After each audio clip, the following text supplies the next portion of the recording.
por ata që prej varfris nuk mujnë me pagu vitrat, po edhe pleqt ose të smutit që prej varfris nuk mujnë me pagu agjerimin e tyne, po thojnë kështu. Ngoa këtë hadith, por me kanë lehtësim për ty me lejen Allahut Azza wa Jall. Ka ardhur një njeri te Rasulullah alayhi salam dhe ka thonë: ja Rasulullah, mos vet për mua çka më ka ndodhur. I ka thonë Muhamedi alayhi salam: çka? Ka thonë: kom ba marrëdhënie me gruan tem duke qenë agjerueshëm. I ka thonë Muhamedi alayhi salam: ti duhet me bleni sklav e me liru për hir të Allahut Azza wa Jall. Ka thonë: po nuk kam ja Rasulullah. I ka thonë Muhamedi alayhi salam: pra duhet me agjeru 60 ditë. Ka thonë: po nuk moj ja Rasulullah. Në atë kuptimin, agjerimi më ka pru mu në këtë shkallë, po me 60 të është qka baj? I ka thonë Muhamedi alayhi salam: ti pra duhet me ushqy 60 të varfër.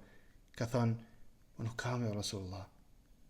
S'ka mundësi. Tani ka hesht Muhamedi alayhi salam e të nejt aty ka arë një njeri dhe ja ka thonë Rasulit alayhi salam do ushqim. E Rasulullah alayhi salam e ka marrë këtë ushqim edhe ka thonë: që mere edhe shkepe të fukarat. Ka thonë këtë njeri, ka thonë: ja Rasulullah, të dikush që është ma fukara se une. Në të kuptimin, s'ka ma fukara se une.